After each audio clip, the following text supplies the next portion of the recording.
Halo teman-teman Ubi TV, bertemu lagi di program Kampus Plus 62. Kali ini bersama saya Rosita Alia dari Fakultas Ilmu Sosial dan Ilmu Politik Universitas Brawijaya yang akan menemani kalian di program Kampus Plus 62.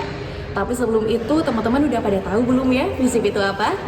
Jadi, FISIP adalah salah satu fakultas di Universitas Brawijaya yang di dalamnya terdapat 6 program studi, diantaranya ilmu komunikasi, psikologi, sosiologi, hubungan internasional, ilmu pemerintahan, dan juga ilmu politik. Dan kali ini, Kampus Plus 62 akan menyajikan 8 berita pilihan, mulai dari kampus Malang, Bandung, Semarang, dan juga Makassar. Untuk lebih lengkapnya, yuk kita simak beritanya bersama-sama. Winarto Ekram menjadi salah satu penerima anugerah Sabda Budaya tahun 2025 dari Fakultas Ilmu Budaya Universitas Brawijaya. Winarto merupakan seniman seni tari tradisi mengaku bersyukur dengan raihan tersebut sebagai bentuk dukungan bagi seniman. Ditemui usai kegiatan, Winarto mengaku seni tari tradisional merupakan kekayaan seni nasional yang memiliki potensi besar. Seni tari dapat memberikan dampak bagi seni, ekonomi, hingga wisata. Seni tari tradisional masih akan berkembang sesuai dengan perkembangan zaman. Tahun ini saya berkesempatan menerima anugerah Sabda Budaya.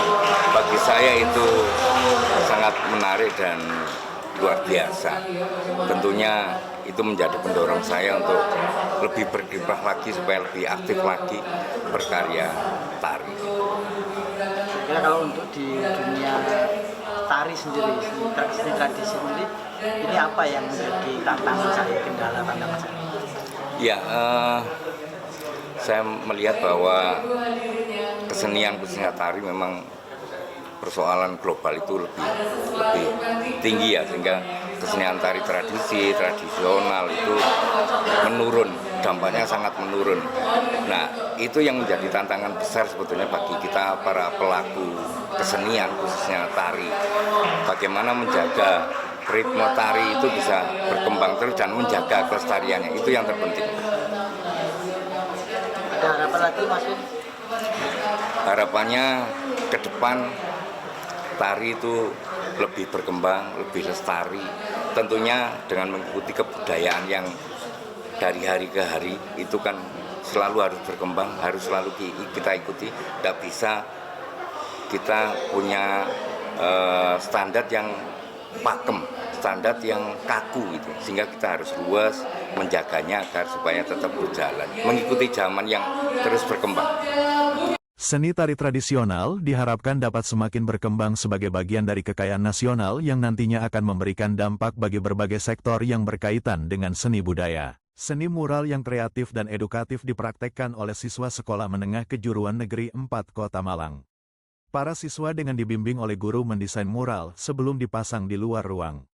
Guru pembimbing mural Wuryandaru menjelaskan bahwa seni mural yang dikerjakan merupakan media agar siswa memiliki aktivitas positif dan mengasah jiwa seni mahasiswa. Pada intinya kalau kurikuler itu sifatnya pendalaman ya.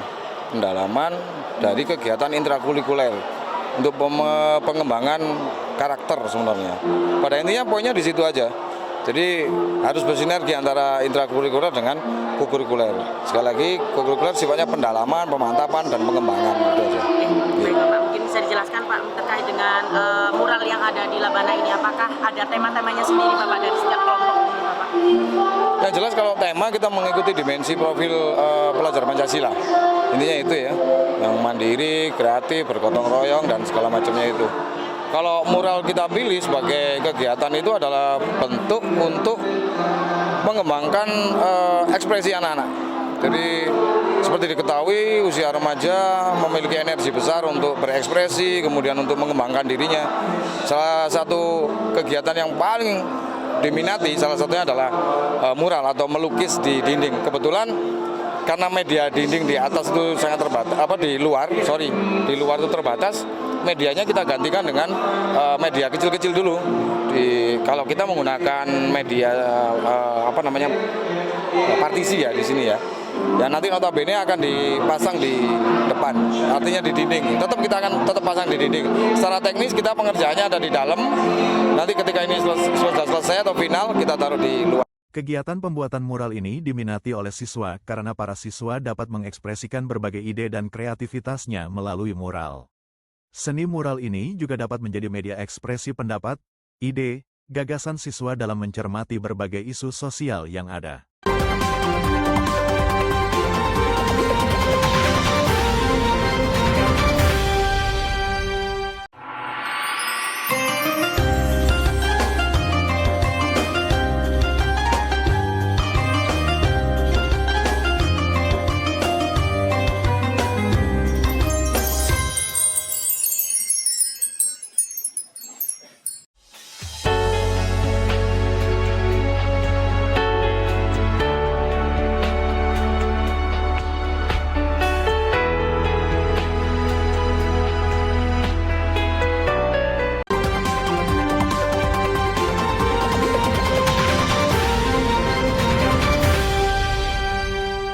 Bupati Manggarai Barat Edistasius Endi bersama rombongan bertemu dengan Rektor Universitas Brawijaya, Profesor Widodo untuk melakukan penandatanganan kerjasama dalam bidang penguatan sumber daya manusia.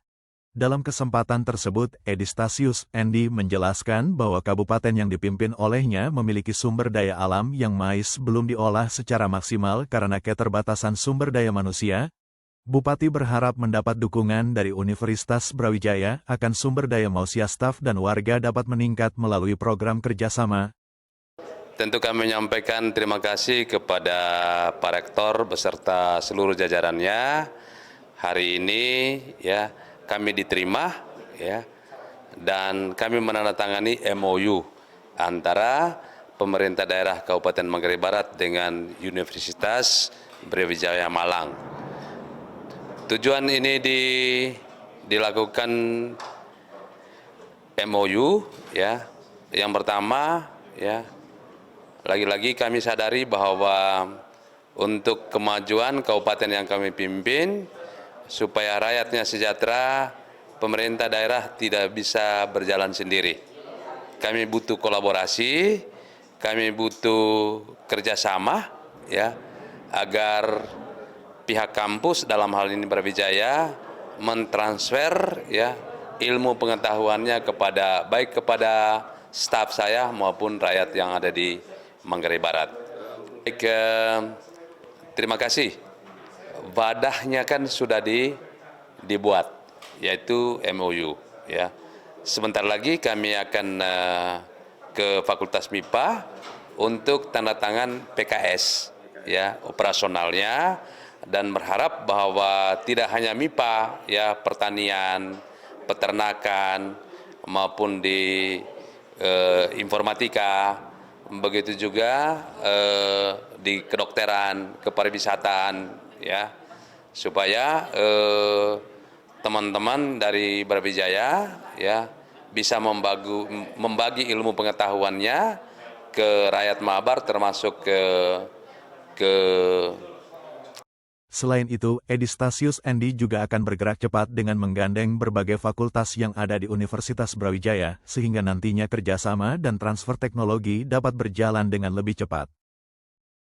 Penyerahan penghargaan diserahkan langsung oleh Rektor Universitas Semarang Dr. Supari, kepada Dr. Insinyur Edi Susilo, sebagai bentuk apresiasi atas dedikasinya dalam pengembangan ilmu pengetahuan dan teknologi. Inovasi yang dikembangkan berupa pipa resapan horizontal, yang kini telah banyak digunakan oleh instansi pemerintah untuk penanggulangan banjir dan genangan air. Ya, alhamdulillah kami menemukan dari hasil riset kami pipa resapan horizontal yang itu memang banyak dibutuhkan oleh masyarakat saat ini terkait dengan bencana genangan, banjir ya, dan sekaligus juga kekurangan air tanah khususnya di kota-kota besar. Dan penemuan kami banyak digunakan oleh instansi pemerintah baik di kota Semarang maupun di kota-kota lain di Jawa Tengah dan juga akan menembus ke kota-kota lain di luar Jawa Tengah. Harapannya apa yang kami temukan ini sangat bermanfaat bagi masyarakat dan bisa mengatasi permasalahan-permasalahan yang dihadapi baik oleh pemerintah maupun oleh masyarakat terkait dengan banjir dan genangan serta kekurangan air. Teknologi pipa resapan horizontal dinilai mampu membantu mengurangi limpasan air, sekaligus meningkatkan resapan air tanah terutama di wilayah perkotaan yang rawan banjir.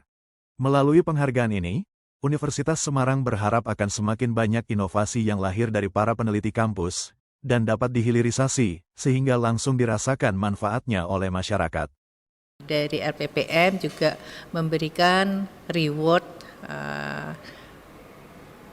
berupa uang yang tidak disebutkan namanya jumlahnya ya, sebagai apresiasi yang besar pada Pak Dr. Insinyur Edi Susilo MT. Adapun harapan dari LPPM, saya sebagai KLPPM berharap bahwa akan muncul seperti Pak Edi yang lain yang penelitiannya ada patennya dan dihilirisasi diterapkan di daerah yang berdampak positif bagi masyarakat. Dari Semarang, Tim Liputan USM TV melaporkan untuk UB TV. Rangkaian festival busana yang digelar oleh Himpunan Mahasiswa Pendidikan Tata Busana UNESA menampilkan deretan karya kreatif dari peserta tingkat SMA hingga mahasiswa. Setiap busana yang dipamerkan dengan tema Ready to Wear Keongmas memadukan inovasi, estetika, serta keberanian dalam berekspresi, hingga menjadikan panggung festival dipenuhi ragam gaya yang unik dan penuh karakter. Salah satu finalis menyatakan, di tengah pesatnya perkembangan fashion, mahasiswa maupun desainer muda kini bisa memadupadankan modern style dan tradisional style dengan menganalisis terlebih dahulu tren yang sedang digemari untuk dipadupadankan dengan unsur tradisional. Langkah ini dilakukan agar busana budaya Indonesia tetap relevan dan mudah diterima generasi muda. Iya, untuk aku cara memadukannya itu ya kita menganalisis dulu apa yang lagi tren sekarang, apa yang lagi disuka sama anak muda zaman sekarang. Jadi kita membawa unsur zaman sekarang ke tradisional. Jadi kita harus berpikir cara menyatukannya. Mulai dari misalkan yang tren sekarang itu tema Korean style, itu bisa dipadu-padankan dengan batik atau lace atau semacamnya. Jadi masih bisa terus berkembang baju-baju zaman dulu sekarang. Dwi Lestari menyebutkan, pemilihan tema Keongmas sebagai inspirasi utama dalam desain busana modern bukan tanpa alasan. Tema ini diangkat karena memiliki kedekatan budaya dan telah menjadi bagian dari identitas budaya masyarakat setempat. Unsur ini kemudian diterjemahkan ke dalam bentuk visual, warna, serta motif yang dimasukkan ke dalam rancangan busana. Tujuannya digelarnya festival busana tahun ini adalah untuk mengembangkan dan mencari bakat untuk siswa dan mahasiswa kampus UNESA maupun di luar UNESA, karena kita di sini mengadakan lomba desain hingga diwujudkan itu tingkat nasional. Kenapa kita ngambilnya Keongmas? Itu karena dari saya sendiri, karena kita kuliahnya di Provinsi Jawa Timur, jadi Keongmas ini berasal dari Jawa Timur. Jadi kita pengen nilai budaya ini masuk ke desain yang busana tapi bisa masuk ke budaya itu kayak gitu. Walaupun ready to wear tapi bisa masuk ke budayanya itu. Harapannya, kegiatan ini dapat menjadi ruang berkelanjutan bagi desainer muda untuk berinovasi, berani berekspresi, serta membawa identitas budaya lokal ke panggung nasional maupun internasional. Dari Surabaya, Tim Liputan Kece Media melaporkan untuk UB TV.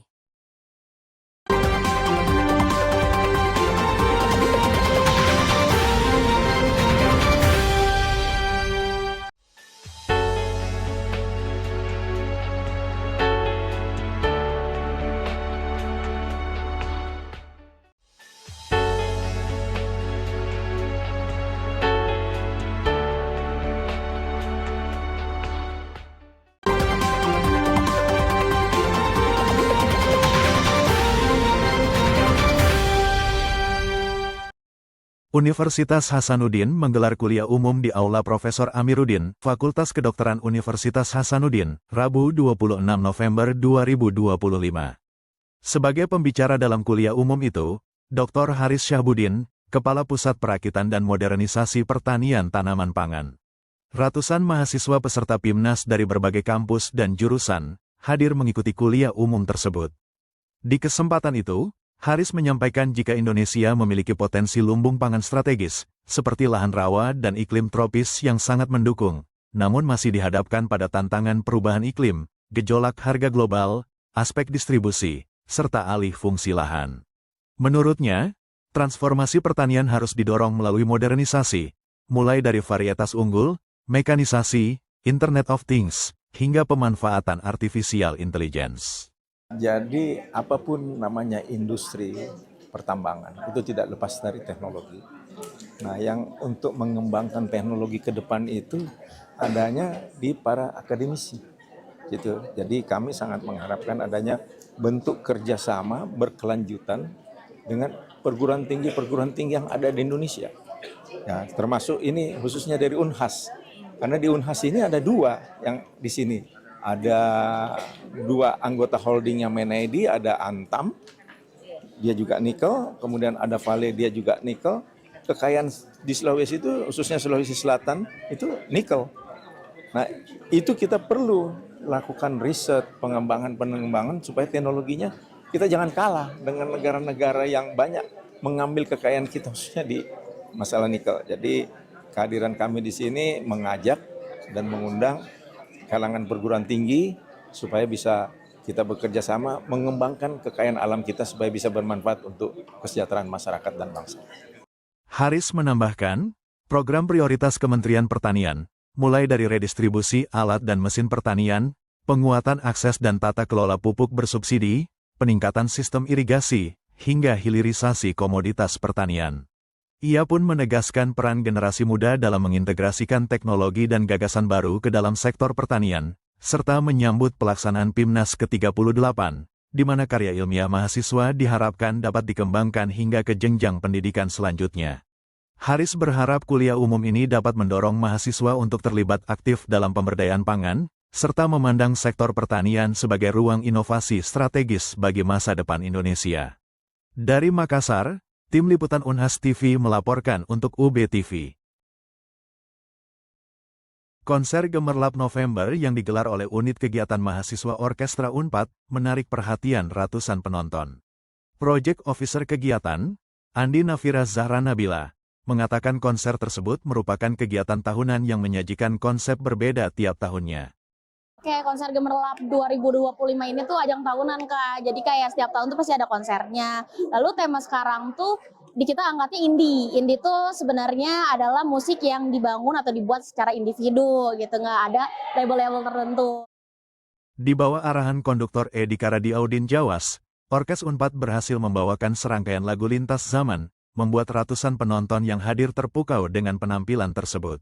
Ditemui usai acara, Konduktor KGN 2025, Edi Karadiaudin Jawas mengaku senang atas terselenggaranya konser ini. Ia juga berterima kasih pada seluruh pihak yang telah mencurahkan tenaga dan waktu terhadap terlaksananya kegiatan ini. Alhamdulillahirrahmanirrahim, perasaannya luar biasa senang, gitu, karena memang prosesnya juga sangat luar biasa, panjang dan butuh ketelitian dan kerja keras tentunya sama mahasiswa.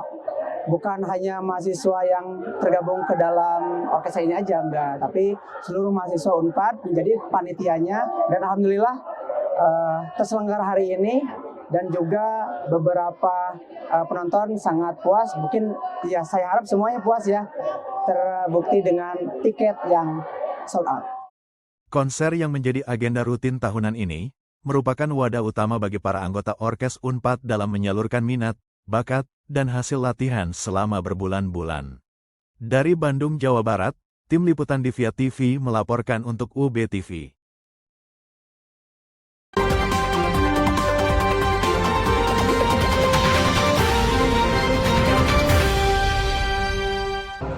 Gimana teman-teman? Bagus dan menarik sekali kan beritanya? Bagi kalian yang ingin tahu tentang FISIP Universitas Brawijaya, bisa lihat Instagram di @fisip_ub. Dan saksikan terus Kampus Plus 62 setiap pukul 14.30 waktu Indonesia Barat, setiap hari Jumat dan hari Minggu setiap pukul 1 siang, tentunya di official YouTube UB TV Brawijaya. Jangan lupa subscribe, like, dan share agar channel ini semakin berkualitas. Dari saya, Rosita Alia, sampai jumpa.